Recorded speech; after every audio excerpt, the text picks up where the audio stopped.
Ahí está, Primera de Pedro, capítulo 3, versículo 15, dice así: sino santificad a Dios el Señor en vuestros corazones, y estad siempre preparados para presentar defensa con mansedumbre y reverencia ante todo el que os demande razón de la esperanza que hay en vosotros.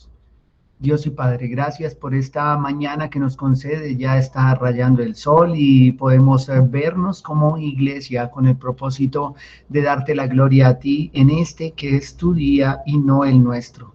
Esperamos, Señor, tener reposo en realidad de nuestras vidas, el ser fortalecidos, alimentados, crecer en la fe, ser fortalecidos a través de tu palabra y tu espíritu.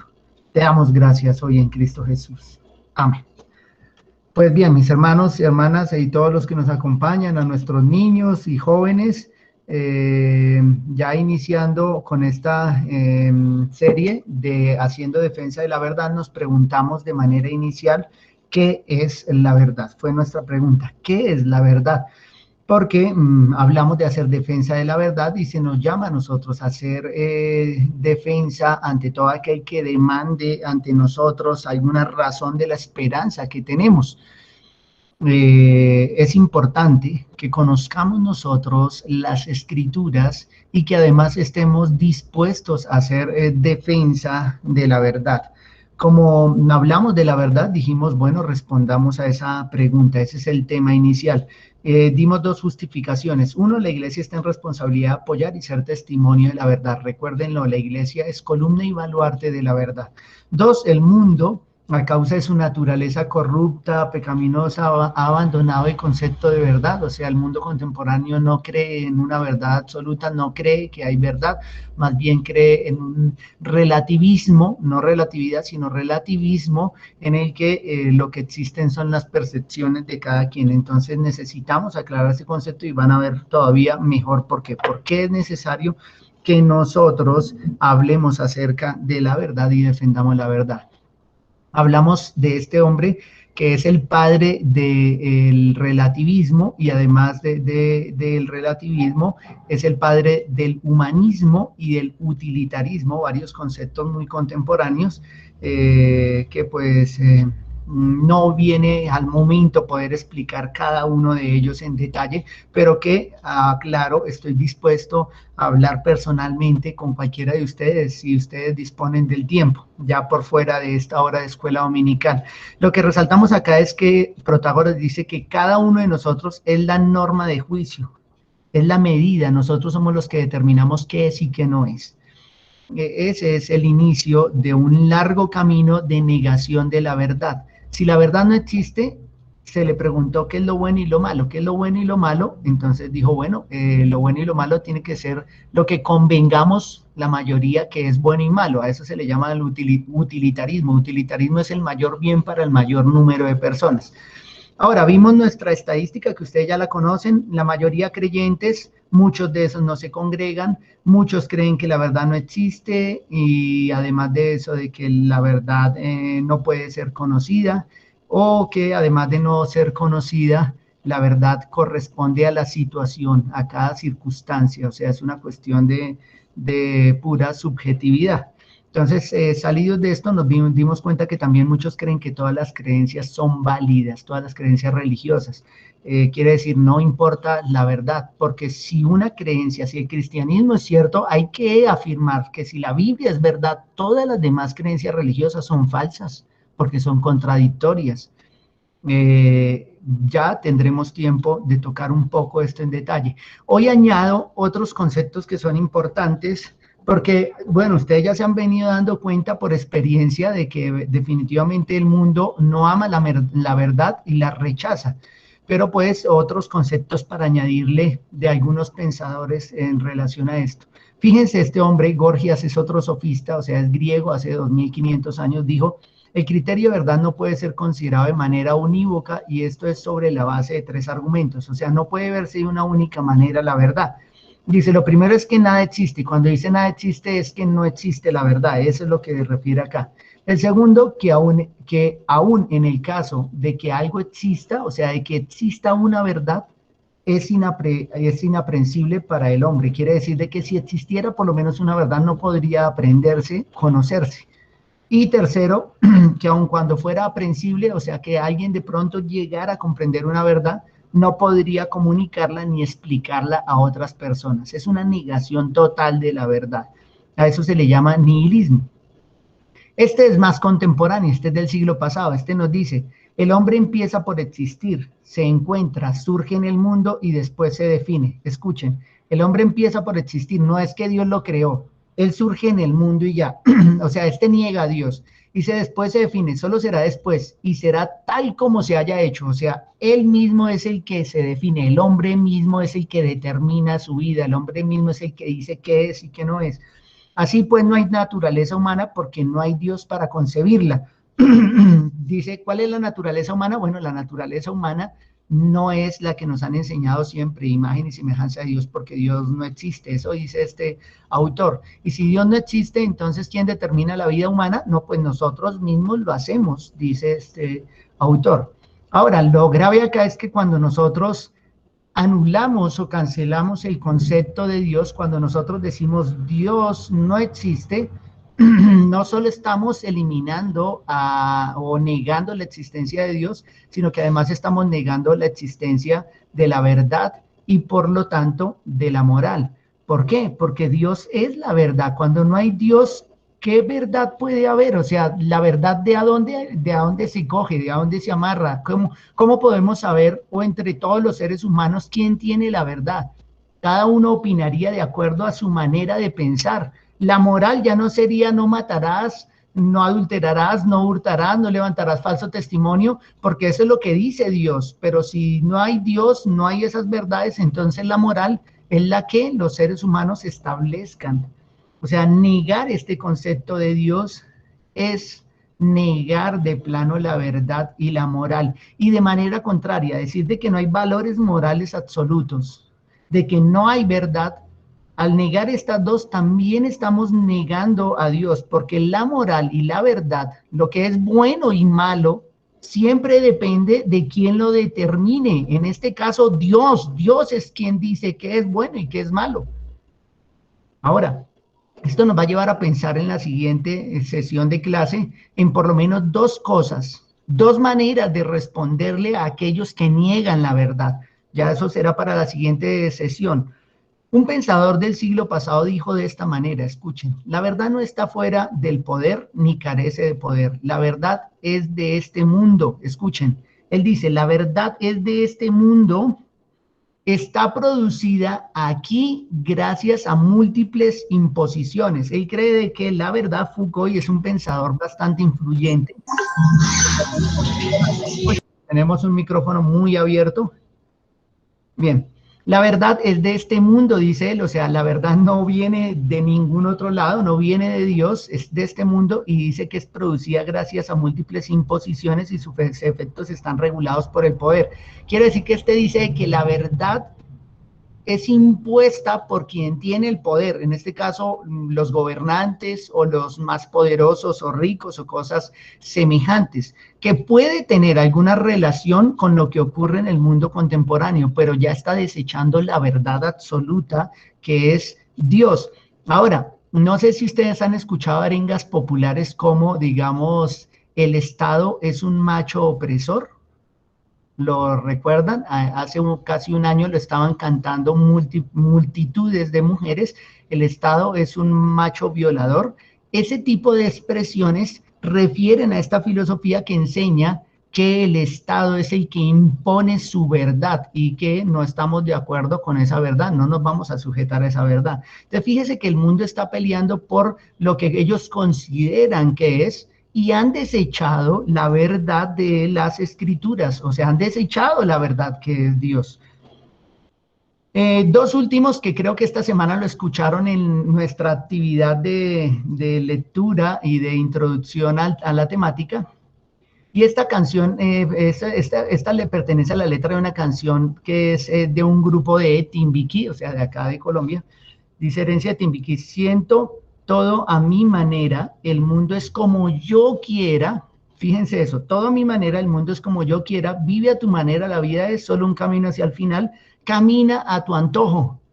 Yo te lo aseguro, Nunca tendrás despojos. Ahora, preguntamos, yo te lo aseguro, ¿quién es él para asegurar de que el que camina a su antojo y a su manera no tendrá despojos? O sea, no tendrá al final que pagar delante de Dios. ¿Quién es este que afirma eso? Pero las personas prefieren creer a la subjetividad de cualquier ser humano y no a las escrituras. Y un último comentario acerca de lo que hablan las personas hoy acerca de la verdad fue este de la otra canción que les puse en el audio del martes. Nosotros somos los actores, escribimos el guión y lo representamos. O sea, nosotros escribimos el guión, nosotros lo representamos. Ese blue se refiere al planeta, faltó la E ahí, diminuto planeta azul donde habitan los nuestros, donde habitas tú. El punto de vista lo pones tú y lo repite muchas veces más. Esto señala en realidad la situación contemporánea. Nuestros colegios ya están sesgados a este tipo de pensamiento, que no existe la verdad y que el poder que nos ha gobernado durante mucho tiempo ya debe ser retirado y que otros deben tomar el control ahora e imponer sus verdades. Eso es particular. Nuestras universidades están cundidas de relativismo también, negando todo tipo de verdad. Ahora, nos preguntamos qué es la verdad. Y esta es la definición de verdad. Es una de las definiciones más centradas que podemos encontrar en torno al concepto de verdad. La verdad es todo aquello que corresponde o es fiel con la realidad de las cosas o de los hechos.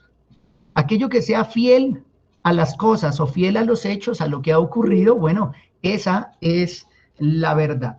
Ahora, tenemos acá que vimos hace 8 días un ejemplo de un caso de la verdad siendo fiel a los hechos. Pilato preguntando acerca de qué es la verdad y el mismo texto respondiendo de que Jesús es el rey, que él había nacido para eso, que en el mismo Pilato dice, no hallo en él ningún delito, dice Juan, en Mateo dice, inocente soy yo de la sangre de este justo. En Marcos dice, Pilato les decía, pues qué mal ha hecho, refiriéndose a Jesús. Y en Lucas, en la última, dice, ningún delito digno de muerte he hallado en él. Esa es la verdad. El mismo Pilato está reconociendo de que Jesús no es un injusto, Jesús no es un pecador, Jesús no es un delincuente, Jesús no es un malhechor, porque todo lo que le acusan no corresponde a los hechos.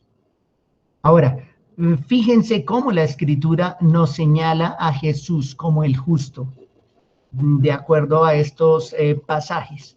Ahora, algo bien importante que podemos tener hoy en cuenta en relación también a la verdad es, por ejemplo, la resurrección de Cristo.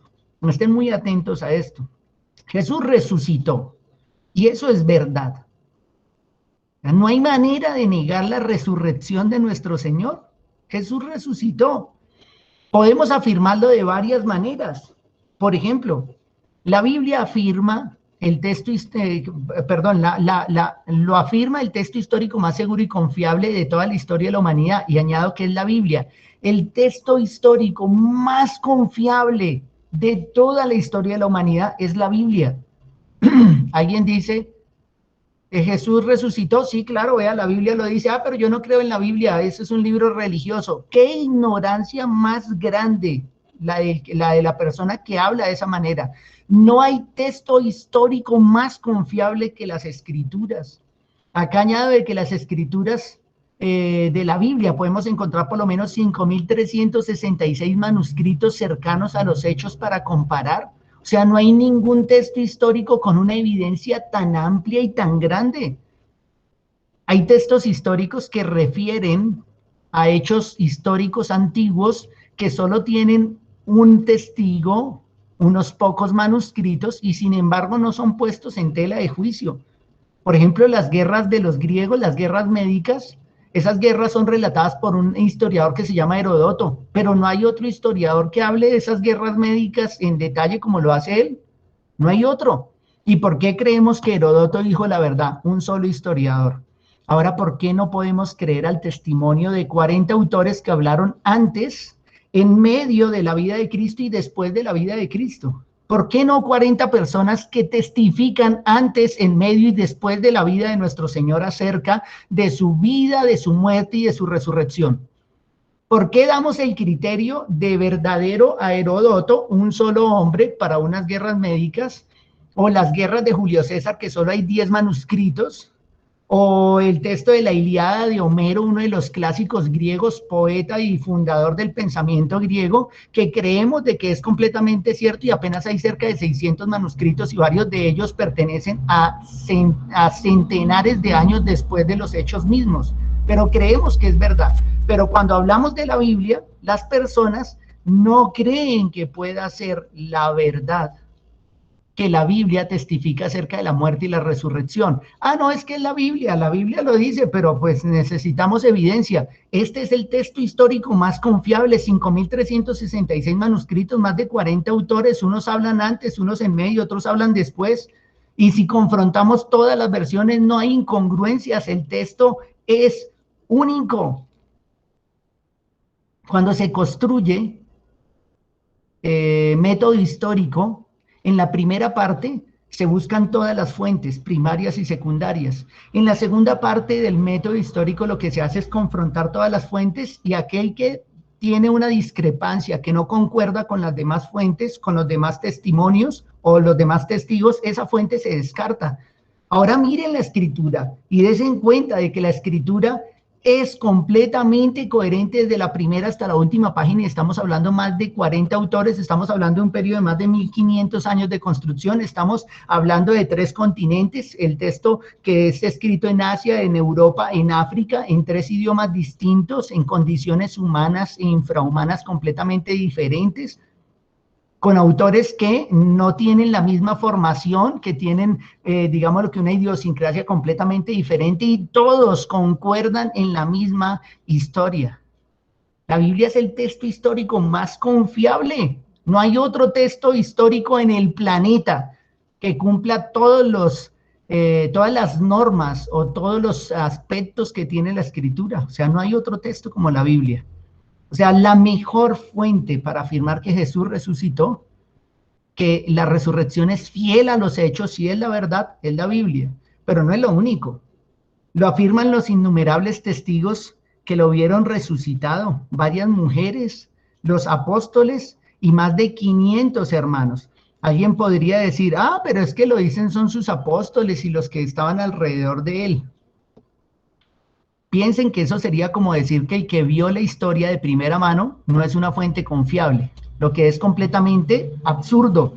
La fuente más confiable es el que está más cercano a los hechos y a la persona. Los apóstoles y muchas mujeres seguían a Jesús y ellas dan testimonio de la verdad, de que Jesús resucitó. De hecho, estos hombres murieron afirmando esta verdad. Fueron martirizados afirmando la verdad de la resurrección de Cristo y nadie muere afirmando una mentira. Nadie ve a su familia ser sacrificada afirmando una mentira. Y cuando digo nadie, no estoy hablando de uno, sino de multitudes de mártires que murieron afirmando la resurrección porque ellos mismos vieron a Jesús resucitado. No solo estas dos anteriores. No lo niegan historiadores y personalidades de la época ajenos al cristianismo. Esto es importante. Tácito, Luciano y Suetonio son 3 romanos, historiadores, y Suetonio es el secretario o el jefe de los secretarios de Adriano, del emperador Adriano. Estos 3 no son cristianos, no gustan del cristianismo, pero sin embargo no niegan los hechos de la muerte y la resurrección de Cristo. De hecho, algunos se refieren a estos sucesos con bastante claridad. Además de ellos está Josefo y el Talmud, que son judíos. Y cuando digo que son judíos es que son del judaísmo y no cristianos. Y Josefo incluso habla de la resurrección con detalle, aunque no es cristiano. Y el Talmud también habla acerca de Cristo que resucitó. Y no es cristiano tampoco. O sea, otras fuentes históricas también confirman la resurrección. Preguntaría a todo aquel que dice que Jesús no resucitó, que muestre qué fuentes y qué datos y qué evidencias tiene para decir de que Cristo no resucitó. La verdad es fiel o corresponde a los hechos. Jesús resucitó y hay mucha evidencia de ello. Como dije, la primera es la Escritura, indudablemente, pero tenemos otras más. Sin contar innumerables historiadores cristianos, entre ellos a Eusebio de Cesarea, en su libro La Historia Eclesiástica. Eusebio de Cesarea llega a escribir el primer libro de historia de la iglesia y lo escribe tan solo 250 años después de la obra de Cristo. Y su libro, la historia eclesial o la historia eclesiástica, no ha sido negado por nadie. Los hechos, las citas y las referencias que tiene Eusebio acerca de la verdad del cristianismo, acerca de la muerte y la resurrección de Cristo, son innegables. Es decir, hoy ningún erudito, ningún hombre de letras se atreve a negar la resurrección, porque la resurrección es fiel a los hechos, es la verdad. Cristo vino en carne, Cristo murió conforme a las Escrituras y Cristo resucitó conforme a las Escrituras. Pero sin embargo, quiero que veamos estos dos textos que tenemos acá. Lucas 16, 27. Este texto nos habla acerca de Lázaro, que ha muerto, y también ha muerto el rico, que ni siquiera estando en vida le dio algo a Lázaro, el mendigo, y este hombre va a pronunciar estas palabras, este rico. Lucas 16, 27. Quiero que vayamos a este texto. Lucas 16, 27. Ahí estaba yo. Dice así: cuando Abraham le ha dicho a este rico que no hay manera de pasar de un lado a otro, de el cielo al lugar de castigo, o viceversa, este le dice a Abraham lo siguiente: te ruego pues, padre, que le envíes a la casa de mi padre. O sea, le dice a Abraham que envíe a Lázaro a la casa de su padre, porque tengo 5 hermanos, para que les testifique, a fin de que no vengan ellos también a este lugar de tormento. O sea, este rico ahora está diciendo: yo no quiero que toda mi familia se condene como yo. Manda a Lázaro para que les testifique de la verdad. Abraham le dijo: a Moisés y a los profetas tienen, óiganlos, escuchen. Moisés y los profetas quiere decir las escrituras. Las escrituras tienen, no dice léanlas, sino óiganlos, óiganlos. Esto señala a la palabra de Dios como viva y eficaz. A Moisés y a los profetas tienen, óiganlos, ahí tienen la Biblia, léanla. Ahora escuchen lo que dice a continuación este hombre.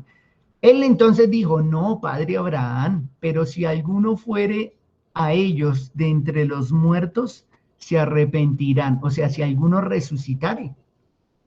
Imagínense que las personas no creen en el evangelio. Imaginen que uno de sus familiares o un conocido de ellos, muerto hace un tiempo, resucita y viene y les dice, golpea la puerta y le dice: venga, ¿por qué no se arrepienten? Yo estaba muerto y he resucitado y vengo a testificarles para que ustedes no vayan al lugar de condenación.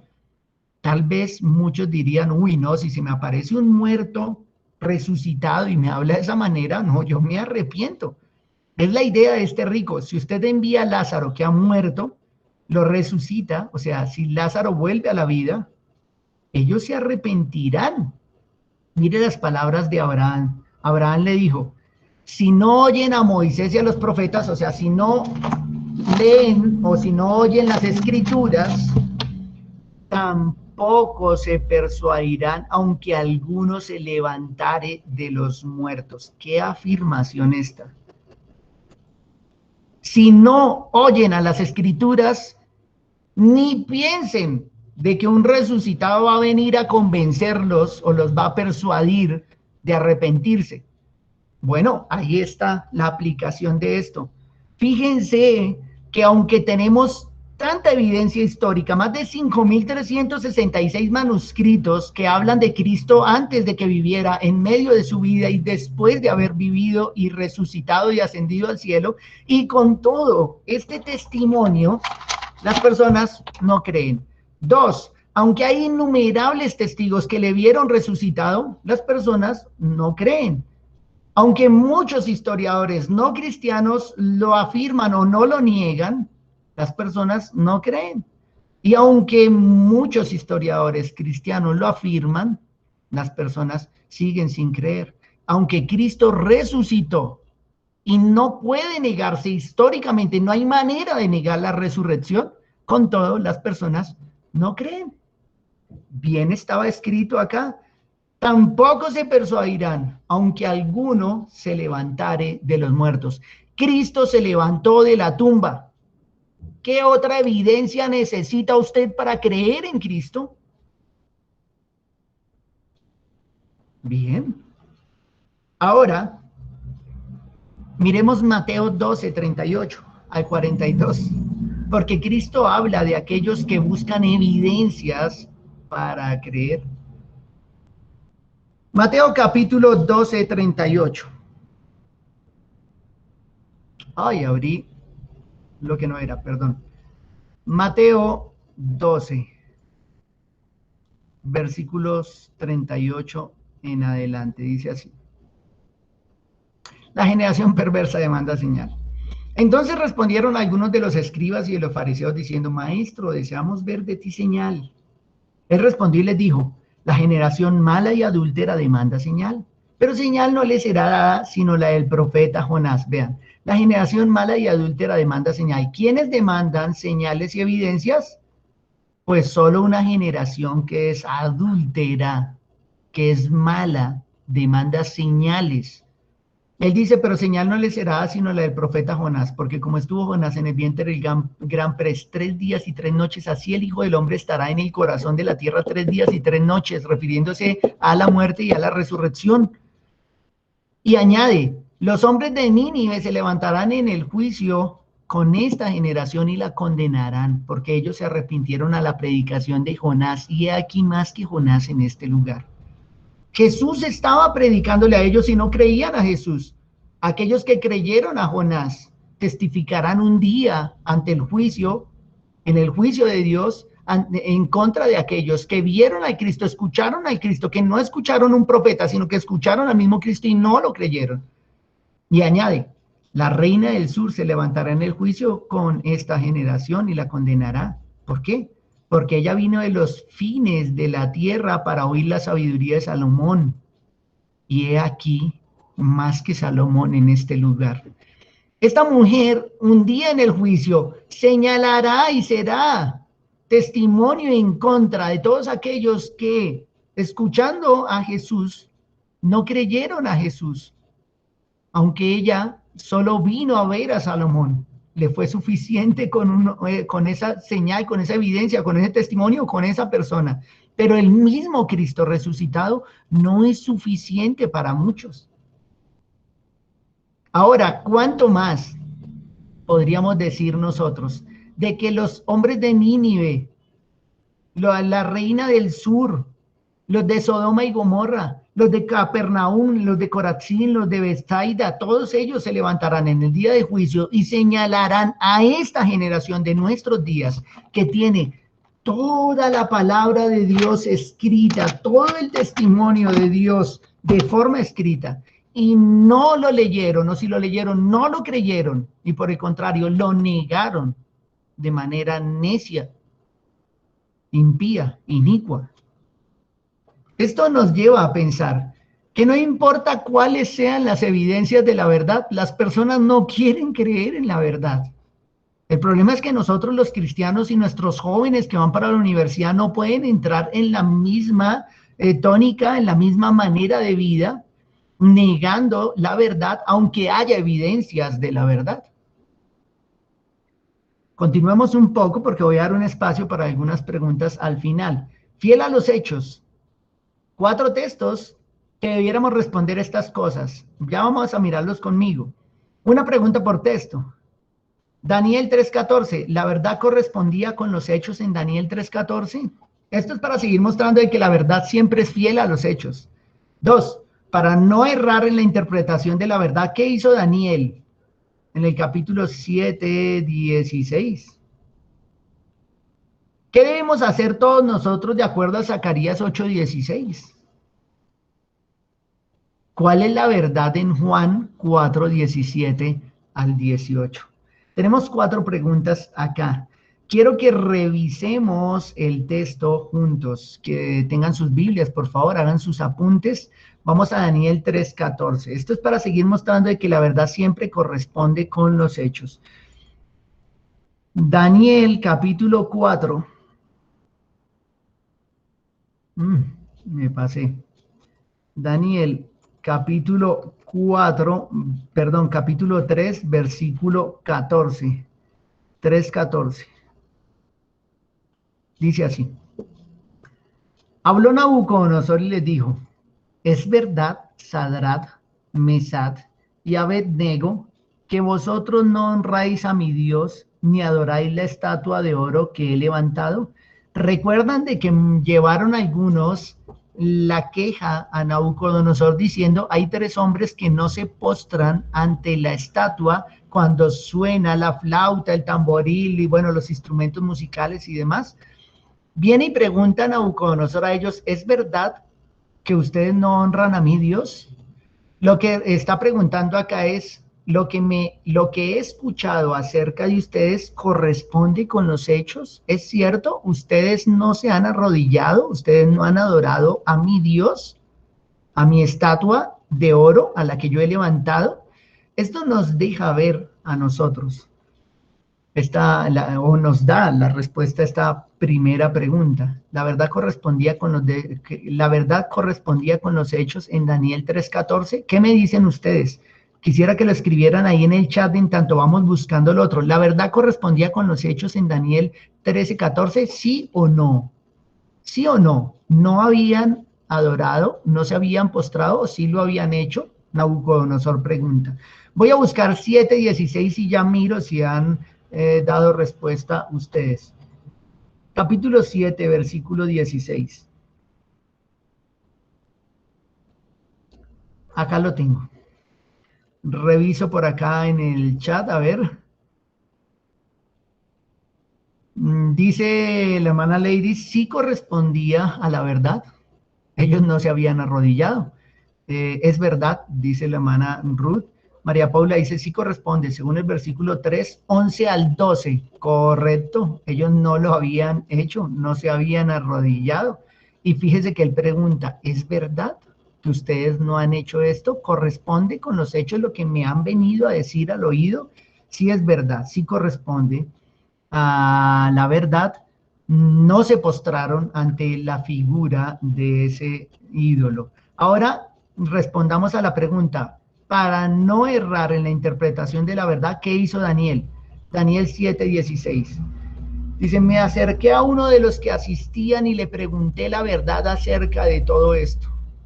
Acerca de todo esto se refería acá a la visión de las 4 bestias. 4 bestias que ya en estudios anteriores habíamos hablado de que referían a los 4 imperios de aquellos días. A Babilonia, a los medos, a los persas, a los griegos y a los romanos. Ya eso lo habíamos discutido alguna vez en otra ocasión. Si alguien tiene inquietud, podemos hablarlo. Daniel 7:16, cuando Daniel ha visto todas estas cosas, dice, me acerqué a uno de los que asistían y le pregunté la verdad acerca de todo esto y me habló y me hizo conocer la interpretación de las cosas.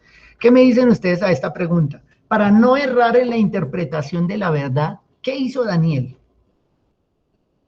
¿Qué hizo Daniel? Respondan ahí en el chat, ¿qué hizo Daniel para no errar, para no cometer un error en relación a la verdad, de pensar de manera diferente a los hechos, a lo que le estaba siendo mostrado en su mente?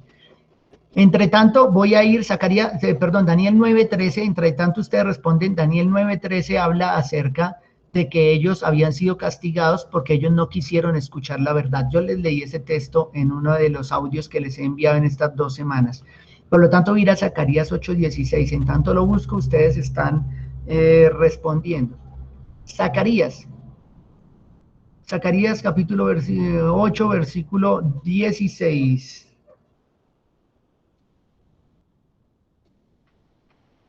A ver, a la pregunta, para no errar en la interpretación de la verdad, ¿qué hizo Daniel? Daniel 7:16. Venga, miramos por acá. Uy, no tenemos respuesta, todavía lo están meditando. Llegaron dos ahí. Preguntar a un testigo ocular de lo que había sucedido, dice la familia Martínez Guerrero. Bueno, a todos saludos, la familia Martínez Guerrero. Sí, preguntó a un testigo que había visto y uno que conocía los hechos. Daniel acude directamente a la fuente. Correcto, Daniel acude directamente a la fuente. La fuente era el que le estaba dando la revelación a los que asistían para preguntarle acerca de la interpretación. ¿Alguna respuesta más? Bien, por el momento no. Preguntar al autor de la revelación. Bien, ir directamente y preguntar a otro. Daniel indaga a un testigo acerca de los hechos, correcto. Piensen en esto, si la verdad corresponde a los hechos, la manera de saber la verdad es recurriendo al testigo inmediato, al testigo ocular, a la fuente o a quien viene y me relata los hechos. Acá no cabe, a mí me parece, en mi opinión, lo que está diciendo el ángel es que estas cuatro bestias son esto y lo otro. Yo creo que desde mi perspectiva, de acuerdo a los hechos, depende de la situación que se me está presentando, considero que la interpretación es esta. No, él pregunta a la fuente, lo que señala que Daniel reconoce que la verdad corresponde a unos hechos y debe ser buscada directamente en las fuentes. Ahora, miremos la otra pregunta de Zacarías. Ya voy a leer Zacarías 8:16. Dice, ¿qué debemos hacer todos nosotros de acuerdo a Zacarías 8:16? ¿Qué debemos hacer nosotros? Piensen, el texto le va a decir qué debe hacer usted en relación a la verdad, ¿no? Entonces, leamos Zacarías y respondan en el chat. Yo estaría buscando Juan 4 después. Zacarías 8:16 dice así. Estas son las cosas que habéis de hacer. Hablad verdad cada cual con su prójimo. Juzgad según la verdad y lo contundente a la paz con lo contundente a la paz en vuestras puertas, o lo conducente a la paz en vuestras puertas. Estas son las cosas que habéis de hacer. Hablad verdad cada cual con su prójimo, juzgad según la verdad y lo conducente a la paz en vuestras puertas. Bien, a la pregunta, ¿qué debemos hacer nosotros de acuerdo a Zacarías? A ver, ¿tenemos alguna respuesta para acá? ¿Qué debemos hacer nosotros? Manuela dice, hablar la verdad, señalar con la verdad. Hablar con la verdad. Alguien dice, podría decirnos, pero la verdad no existe. Así como cuando Jesús le habló de la verdad a Pilato y dice, pero ¿qué es la verdad? Aquel que niegue la existencia de la verdad, al momento de negarla, llame a otra persona y dígale que el que está negando la verdad acaba de decir algo malo acerca de él. Fijo va a decir, no, no, yo no he dicho eso no es cierto, eso no es verdad. La verdad siempre corresponde con los hechos, hasta el que la niega. No quiere que sus palabras sean torcidas, no quiere que sus palabras sean mal usadas, no quiere que sus palabras sean mal interpretadas, es decir, que otra persona tome sus palabras y las tuerza o las interprete de manera diferente a lo que él ha dicho o ha querido decir. Laura nos dice, no tenemos primero familia Martínez, dice, debemos hablar con verdad los unos a los otros. Y hablar con verdad es hablar de acuerdo a los hechos, ¿cierto? Hablar con verdad, juzgar con verdad. La hermana Ruth, Laura, hablar con verdad y juzgar según la verdad, confrontar la mentira con la verdad. El texto, fíjense que nos señalan, juzgar según la verdad. Juzgar a alguien es juzgar a alguien según los hechos, según lo que ha ocurrido, según lo que ha acontecido. Yo no puedo juzgar a alguien de acuerdo a hechos que no ocurrieron. Tampoco puedo llamar a un testigo falso para que venga y diga cosas que no son, aunque en la muerte de Cristo hubo falsos testigos levantándose contra Cristo para señalar o malinterpretar las palabras de Cristo. Por último, vamos a ir a Juan 4, 17 al 18. Acá la pregunta es, ¿cuál es la verdad en Juan 4, 17 al 18? Este texto es bien interesante. Juan 4, 17. Es la discusión que tiene Jesús con esta mujer samaritana. Juan 4.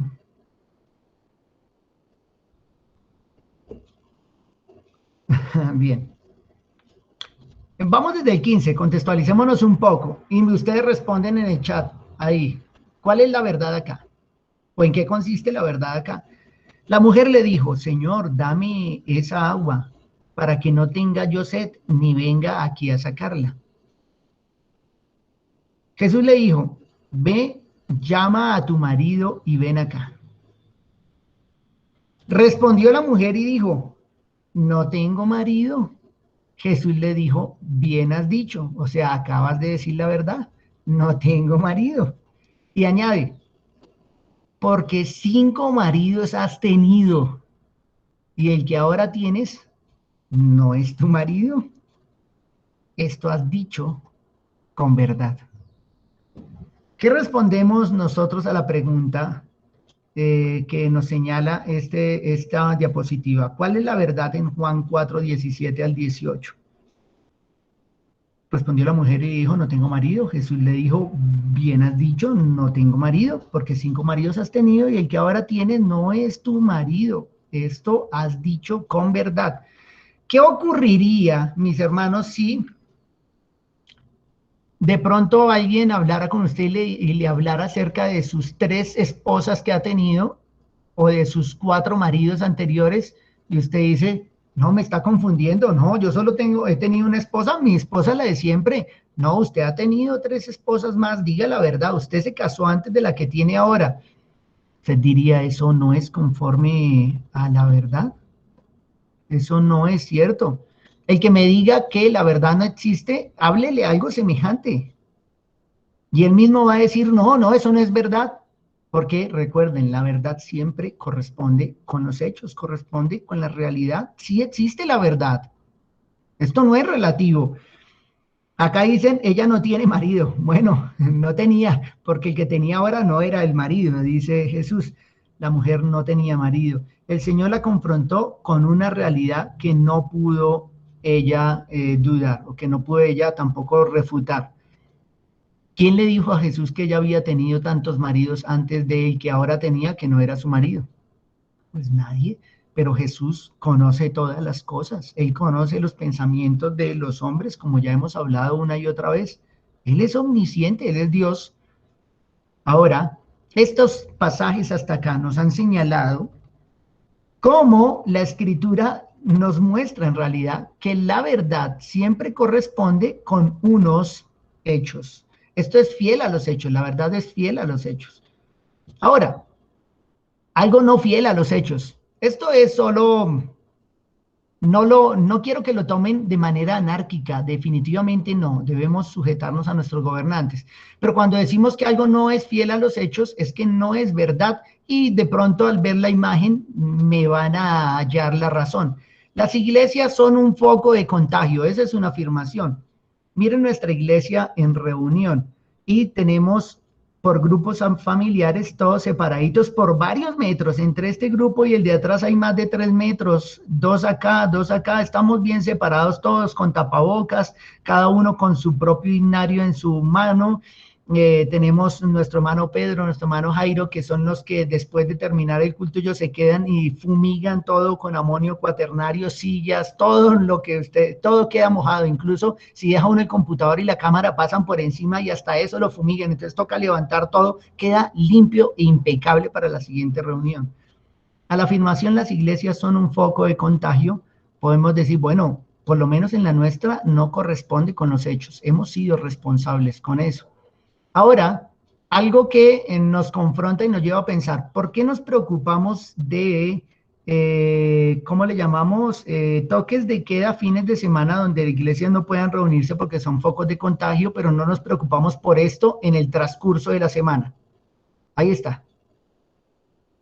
Este es solo un ejemplo de que la verdad es fiel a los hechos y que algunas cosas no corresponden con los hechos. Por ejemplo, acá tenemos un protocolo bien desarrollado y acá tenemos uno que corresponde al Transmilenio Servicio Público en Bogotá, donde creo que ahí no hay ni siquiera 42 personas que nosotros tenemos en nuestro aforo. Ahí van cerca de más de 100 personas en este bus, todos un poco apretaditos, pero ahí no hay contagio. O bueno, seguramente no lo afirman, pero No hay preocupación por lo que se hace entre semana, pero sí hay preocupación por lo que se hace los fines de semana. Este es solo un ejemplo para ver de que no es fiel a la verdad cierta afirmación. Ahora, voy a hacer otra para mostrar de que las cosas no siempre, cuando hablamos de verdad, hablamos de algo que corresponde a los hechos y que cuando algo no corresponde a los hechos, pues no es verdad, es falso. Ya no estamos hablando de percepción o depende de acuerdo a. Acá tenemos algo no fiel a los hechos. Willy es, o William es, uno, noruego, mide 1,95, pesa 98 kilos de masa muscular, es rubio, hijo de padre sueco y madre griega, tiene 5 hermanos biológicos, practica el alpinismo y aborrece los libros. Además, hasta la foto ni siquiera aparece William, ¿verdad? Cuando usted lee estas características y ve el perfil, dice, ah, no, no es el William que conozco. O sea, no corresponde a los hechos en ninguna de todas estas descripciones, no corresponde a los hechos. La verdad siempre es correspondiente a la realidad. Esa es la verdad. Ahora, si hablamos de que fiel a los hechos, también dijimos que es fiel a la realidad de las cosas. Por ejemplo, acá tenemos dos niñas, una acalorada y otra con frío. De hecho, una dice, tengo mucho calor, la otra dice, tengo mucho frío. Pero esto acá no depende de la percepción de ellos, porque alguien dice, por ejemplo, Protágoras ve, y ninguno de los dos está equivocado, los dos están en lo cierto. Pero es importante que hagamos un añadido acá, de que esta es la percepción que tiene cada uno de ellos acerca de la realidad. Que no es falsa esta percepción, puede tener calor, puede tener frío, pero la realidad, si pusiéramos un termómetro, digamos que está a 40 grados, entonces diríamos, ah, con razón tiene calor, no entiendo por qué ella tiene frío, porque estos son los hechos, acá los tenemos, 40 grados centígrados, estas son las percepciones que podemos tener acerca de una verdad. Pero que yo sienta frío o yo sienta calor no determina la verdad. Las personas creen de que lo que ellos piensan, lo que ellos perciben, lo que ellos ven, es su verdad, pero es solo una percepción y ya, que no determina la verdad. No la determina. La verdad es fiel a la realidad de las cosas. Hay algunos pasajes interesantes en relación a esto, que creo que ya no vamos a tener el tiempo, que quería dar unos minutos para algunas preguntas. Primera los Corintios 15:39, Job 26:7 y Eclesiastés 1:7. Cuando digo de que la realidad es fiel, la verdad es fiel a la realidad de las cosas, no solo de los hechos, sino de las cosas, ya nos estamos refiriendo a cuestiones científicas, como la composición de la materia, el comportamiento de la materia o la vida en la materia, o sea, la química, física y biología. Entonces, cuando hablamos de estas cosas, hablamos de ciencia y acá la verdad es puntual. Siempre hay gravedad, la gravedad no cambia, las cosas siempre caen, boten y arrojen cualquier cosa, se va a caer. ¿Por qué? Porque es regular. El mundo funciona de manera regular. Ahora, cuando cito acá estos 3 pasajes, es para señalar cómo la escritura, por lo menos en 3 textos, y en realidad cuando digo por lo menos en 3 textos es que no son solo estos, sino muchos más, nos señalan estas cosas. La composición de la materia y la vida en la materia, Corintios nos habla de los 4 tipos de carne, que no son lo mismo, que de hecho hoy entendemos de que biológica y químicamente no son exactamente la misma la carne del ser humano, la del cerdo, la del pescado y la del pollo. Curiosamente, Pablo lo cita. Job cita un texto acerca de que la tierra está colgada sobre nada, un texto de que tiene aproximadamente, siquiera por lo menos unos 3.500 años casi, y ya está hablando acerca de la tierra colgada en el vacío sobre la nada, cosas que apenas nosotros estamos entendiendo acerca del comportamiento de la materia, y Eclesiastés está hablando acá del ciclo hidrológico de la tierra que hace apenas menos de un siglo llegamos a entender, y ya lo decía Eclesiastés hace 3.000 años. Esto muestra cómo la verdad corresponde a los hechos hace 3.000 años, y hoy la verdad sigue siendo la misma y no ha cambiado. De hecho, debiéramos pensarlo de esta manera. Dios determina la verdad. Acá es donde quiero que cerremos hoy. Dios determina la verdad. Vamos a escoger por hoy para terminar o para cerrar, igual vamos a tener tiempo de leer los otros textos, el Salmo 19, 9. Salmos capítulo 19.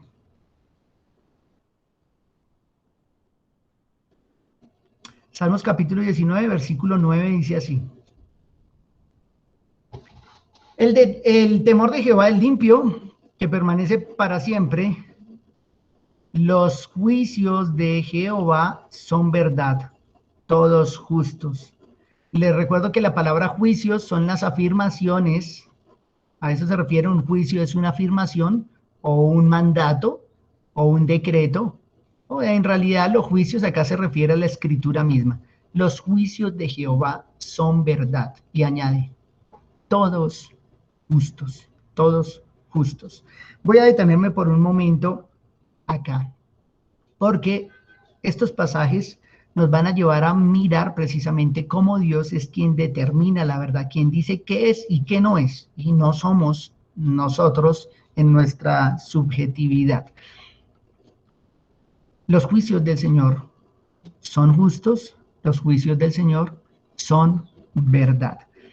Quedo atento a las preguntas, el Señor lo confrontó en la realidad. Bueno, ¿qué dudas tenemos acerca del tema que estamos llevando hasta ahora? Yo sé que no es fácil, precisamente porque no estamos acostumbrados a mirar lo que pasa afuera de la iglesia, en el mundo, pero pues para que ustedes estén enterados, esto sigue avanzando y la iglesia se ve cada vez más arrinconada. Europa se secularizó, Estados Unidos también, el norte quiere decir que queda solo Latinoamérica, o sea, el mundo está negando rotundamente la verdad, de esquina a esquina, de este a oeste, completamente. Nosotros estamos en Latinoamérica, vamos a tener que enfrentar cada vez más esto, de hecho ya nos está pesando cada día más, con todas las afirmaciones absurdas de este mundo contemporáneo que nos lleva y nos obliga a pensar como ellos piensan y no conforme a las escrituras. El mundo nunca deja sus presupuestos a un lado, el mundo sigue afirmando sus mentiras y nosotros dejamos la escritura a un lado para ir a discutir con ellos de acuerdo a sus propios supuestos, a sus dogmas y no conforme a las escrituras. Este es un llamado en realidad, que hagamos defensa de la verdad. Preguntas, mis hermanos, hermanas, jóvenes, atentos. ¿Estoy atento a alguna pregunta? ¿Inquietudes? ¿Así de claro ha sido? ¿O por el contrario ha sido muy oscuro que no se sabe ni qué preguntarse en medio de todo esto?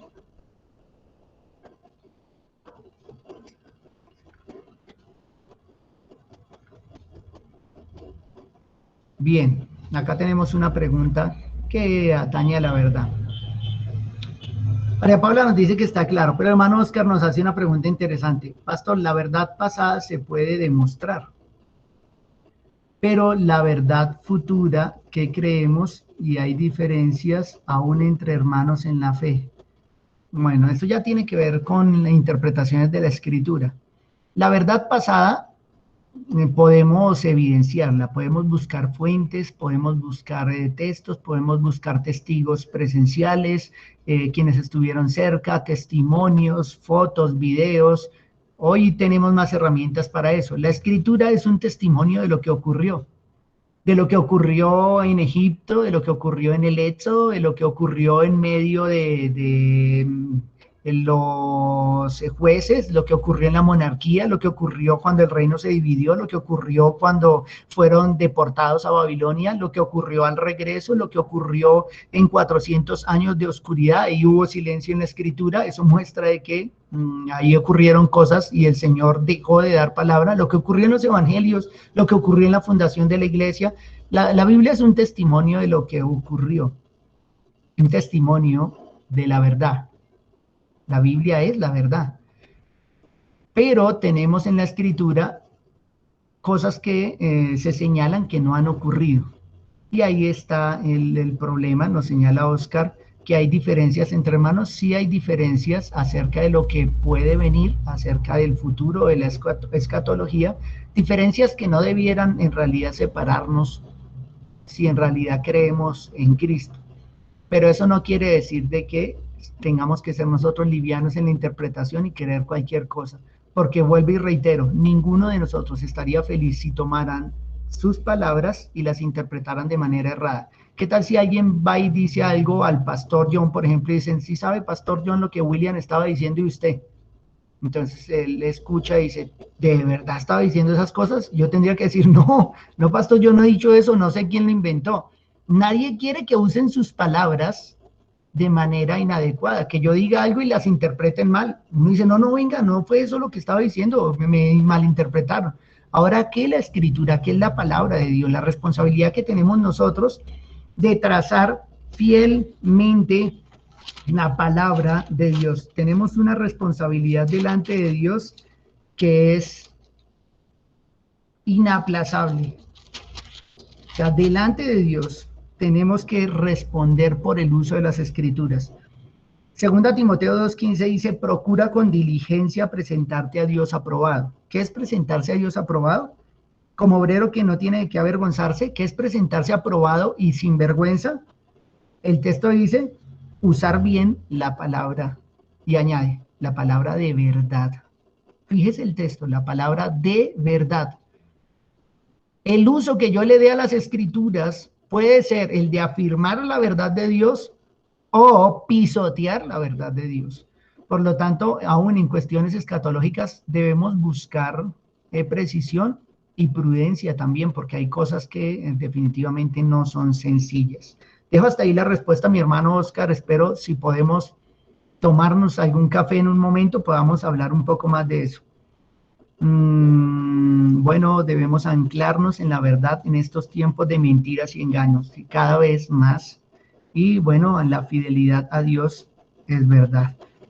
Bien, vamos a dejar hasta ahí, son las 9:52. Ustedes tenían una tarea de algunos textos que estaban acá, en particular de estos que tienen que ver con Salmos. Eso está pendiente. Fíjense que añadimos acá Juan 17:17, Romanos 2:20, Efesios 1:13 y 2 Timoteo 2:25. La siguiente semana vamos a hablar de dos cosas en particular. Cómo responder a aquellos que niegan la verdad, por lo menos de dos maneras. Vamos a usar, uno, la lógica básica y dos, la regla de oro de las escrituras. La regla de oro que dio Cristo. Esas dos cosas vamos a estar tratando. Oremos y roguemos a Dios en realidad por la manera en que nosotros tratamos la palabra de verdad. El mundo niega la verdad, sencillamente porque no la ama. Nosotros debemos amar la verdad porque Dios ama la verdad. Salmo 51:6, Dios ama la verdad. Nosotros debemos amar la verdad y además debemos tratarla con mucho cuidado. Oremos. Señor y Padre nuestro, gracias. Te honro a ti, Señor, y agradezco por tu palabra en esta mañana. Te ruego, Señor, que seamos nosotros fieles a tu verdad. Este mundo, Señor, se pervierte con muchos conceptos, con necedad, con ignorancia, con irracionalidad. Y nosotros a veces dejamos a un lado la escritura para entrar en los dogmas del mundo, como si no tuviéramos la palabra más fiel y más segura. Ayúdanos a nosotros, Señor, danos la valía, el coraje de ser testimonio de tu verdad, de predicar tu verdad, de no callar tu verdad, de denunciar el error, pero siempre hacer defensa, como dice la palabra, con mansedumbre y con reverencia. Pero que no callemos, Señor, que no nos avergoncemos de la verdad, que seamos testimonio de la verdad. Te lo rogamos hoy en Cristo Jesús. Amén.